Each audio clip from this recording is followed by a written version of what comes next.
இந்த எபிசோட நாம இயக்குனர் சீனு ராமசாமி இயக்கத்தில் விழுந்திருக்கிற கோழிப்பண்ணை செல்லத்துறை படத்தை பற்றி தான் பார்க்க போகிறோம். இந்த படத்தோட கதை பற்றி பார்த்தோம்னா, இராணுவத்தில் பணியாற்றும் தந்தையும் எல்ஐசி முகவரான தாயும் தங்களை பிரிந்து சென்று விட சின்ன வயதிலேயே தனது தங்கையுடன் ஆதரவற்றவராக இருக்கிறார் ஏகன்.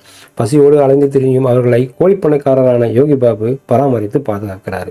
யோகி பாபுவின் கடையிலேயே வேலை பார்க்கும் ஏகன் கோழிப்பண்ணை வைக்கவும் தங்கையின் திருமண செலவுக்காகவும் பார்த்து பணம் சேர்த்து வர்றாரு.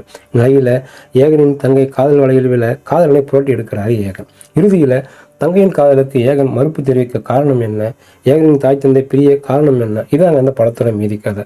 படத்துல நாயகன் நடித்திருக்கும் ஏகன் முழு கதையும் தன் தோளில் தாங்கி நடிச்சிருக்காருன்னு சொல்லலாம்.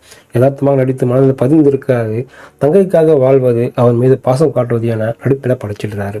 பானை விற்கும் பெண்ணாக வரும் பிரிகிடா அழகான நடிப்பில் கவர்றாங்க. ஏகனை காதல் விளைவிக்க அவர் எடுக்கும் முயற்சிகள் ரசிக்க வைக்குது. அழகாக வந்து அளவான நடிப்பை கொடுத்திருக்காங்க. தங்கையாக வரும் சத்யா தேவியின் நடிப்பு பாராட்டும்படி இருக்கு. அண்ணன் மீது பாசத்தை பொழிந்து கவர்ந்திருக்கிறாங்க. பெரியப்பாவாக யோகி பாபு நகைச்சுவையும் தாண்டி உணர்ச்சி நடிப்பிலும் கவனம் பெற்று இருக்கிறார்.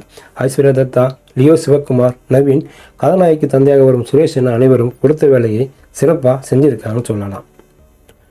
அசோக்கின் கேமரா ஒட்டுமொத்த தேனியையும் அழகாக காட்சிப்படுத்தியிருக்கு.